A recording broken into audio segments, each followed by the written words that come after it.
dipersembahkan oleh didukung oleh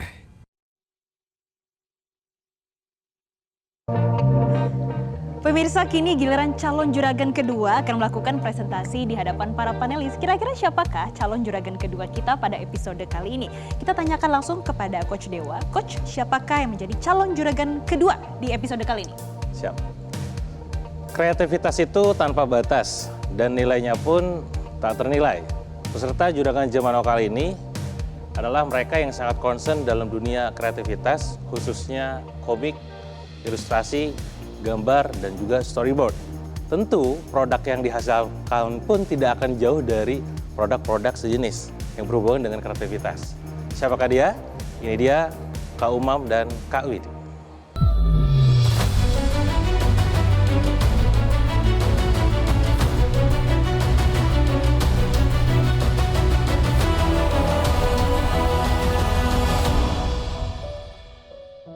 Oke, perkenalkan kami Kak Umam Dan saya Kak Widi, kami dari Taman Surga Studio. Komik dan Animasi Indonesia. Makin berjaya. Saya pengen memberi sesuatu dulu nih ke panelis. Gimana? Menggambar buat karikatur salah satu dari Iya. panelis kita. Kira-kira yang mau digambar siapa atau mau dirahasiain dulu nih Ya, kira-kira? kita lihat nanti miripnya siapa. Miripnya siapa? Oke, monggo. Jadi silakan Kak Umam untuk duduk di sini dan menggambar karikatur Boleh. dari salah satu panelis kita.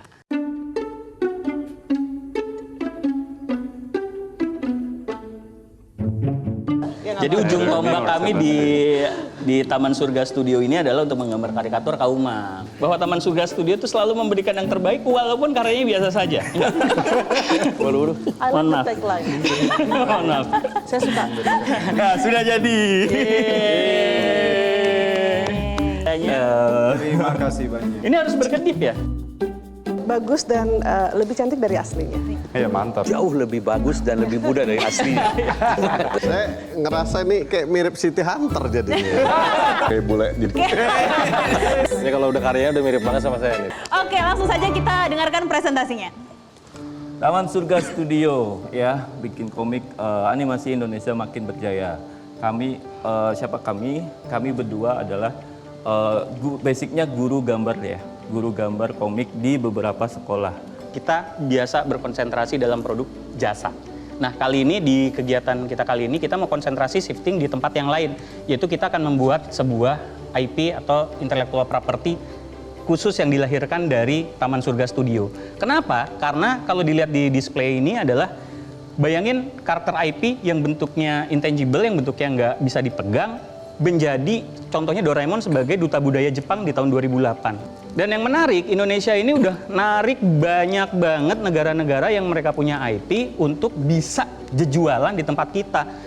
Salah satunya Amerika nih, kita udah nggak kebayang lagi anak-anak kecil pakai tas Marvel segala macam. Ya, Kemudian betul. di Jepang, kemudian budaya Korea dengan webtoonnya, kemudian yang pasti Malaysia dengan Upin Ipinnya, dengan yang sekarang lagi tayang ada Legend Ali, dan banyak lagi. Banyak lagi tentu ya. Maka dari itu kita coba bikin lah solusinya lah ya.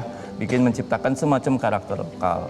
Nah, penawaran panelis yang pasti yang pertama saya pengen menjadi partner ya lah. Terus selanjutnya mendapatkan dana hibah untuk memproduksi. Teman-teman ini butuh business development. Ya. Orang yang ngerti bagaimana memonetize skill yang ada di depan ini. Menurut betul. saya gitu. Karena banyak sekali sebetulnya peluangnya. Ini masalahnya sih memang nggak bisa ngemas dan nggak bisa jual karena terlalu kecil pendapatannya. Kecil Ya, satu logo aja itu orang bisa hargai puluhan juta bahkan ratusan juta gitu. Kalau bisa ngebangun brandnya, mereka kurang jualan atau sales mindset.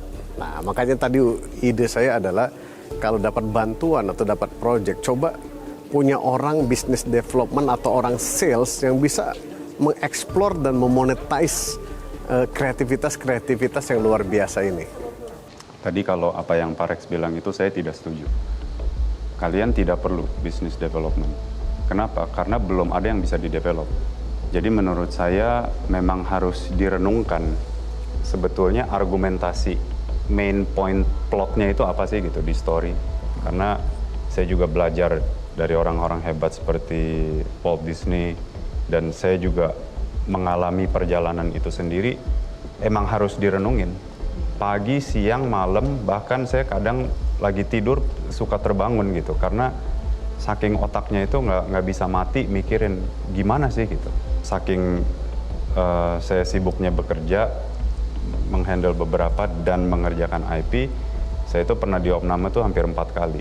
Nah di dalam rumah sakit pun saya minta dibawain iPad dari rumah karena ide-ide yang kadang suka datang tuh harus ditulis gitu. Betul. Karena kalau nggak lupa, dan itu yang harus nanti dimasak supaya menjadi sebuah cerita yang baik gitu. Dan itulah baru jadi produk yang bisa didevelop dan bisa dijual. Ya, saya nambahin dikit ya, bukan saya nggak setuju dengan pendapat Pak Reno ya. Itu bisa jadi betul, tapi teman-teman ini butuh bensin.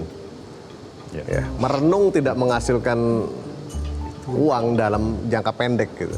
Ya, jadi harus balance antara idealisme membangun sesuatu dengan bisnis untuk kehidupan sehari-hari.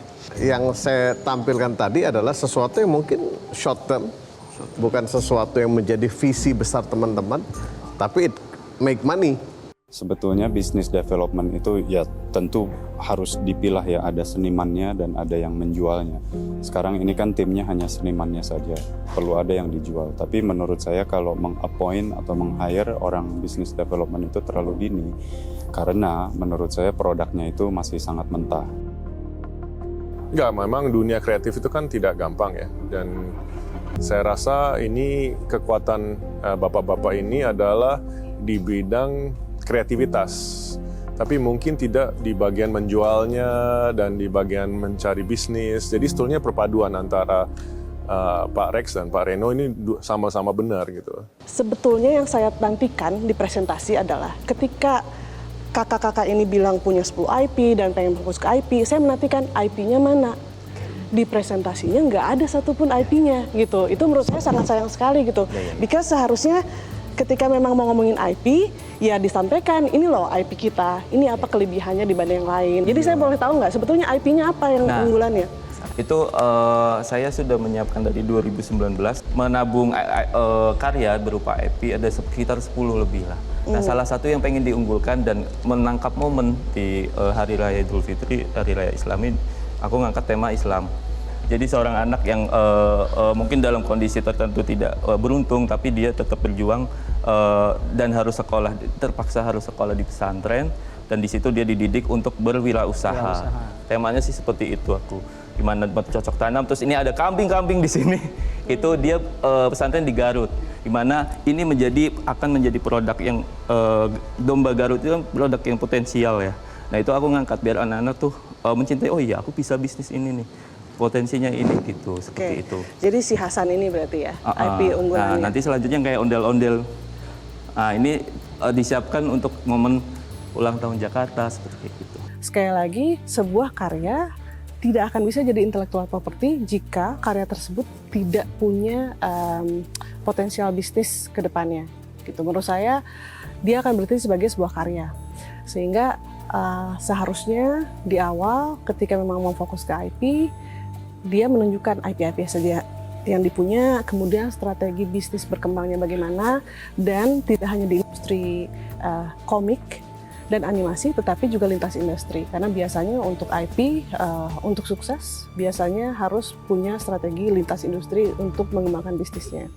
Oke, baik. Pak Irwan, short term, mid term, dan long term ya seperti apa menurut Bapak? I think no, just short term. I think saya sangat setuju dengan beberapa input ini. Dan terutama dari Pak Rex, karena you have to see apa yang ada sekarang. Memang tujuannya ada, that's it coming. Prosesnya, karena ini bisnis juga, at the end of the day, have untuk menghasilkan. Jadi lihat apa kekuatan kita, misalnya dari catatan saya tulis, it's very enlightening. Kakak-kakak berdua ini very entertaining. Jadi untuk delivery produk yang ada sekarang dengan itu nggak banyak orang bisa melakukan itu secara natural, nggak dibikin-bikin. Tadi saya sangat ter-enlightened lah, ter-entertain dengan apa yang dilaksanakan. Jadi dilihat apa kekuatannya dan mungkin dalam arti kata instead of just, yes, it's very good to start with dengan tema-tema ini, tapi mungkin dibawa ke dalam corporate level, misalnya bekerja dengan learning and development atau setaranya di perusahaan-perusahaan, karena banyak perusahaan yang mempunyai workforce yang besar, mempunyai keluarga juga, dan ini bisa dibuat suatu entertainment event dan educating event kepada keluarga dan juga anak, dan ini you can charge a lot of money. Ya, pada dasarnya mereka seorang creator, jadi secara entrepreneur itu benar-benar perlu banyak butuh latihan, dilatih di tempat gitu kan. Makanya kenapa ketika mempresentasikan juga bagian-bagian bisnis dan juga keuangan juga cukup challenging ketika saya proses mentoring. Tapi baik lagi, beliau mereka berdua sangat punya antusiasme dan juga passionate dalam bidang kreativitas ini dan butuh untuk disupport dari segi mentoring, manajemen dan lain-lain. Mentoring dan manajemen. Oke, itu dia presentasi dari Taman Surga Studio. Tadi sudah melakukan presentasi yang terbaiknya, tapi kita nanti kembalikan ke tim panelis, kira-kira akan menjadi terjuragan ataukah mendapatkan suntikan modal ataupun investasi, kira-kira seperti apa tim panelis nanti akan mendiskusikan. Dan masih ada satu calon juragan lain yang akan melakukan presentasi. Siapakah dia? Tetaplah bersama kami di Juragan Zaman Now Season 4. Saatnya UMKM naik kelas. Jelajahi cara baru mendapatkan informasi. Download Metro TV Extend sekarang.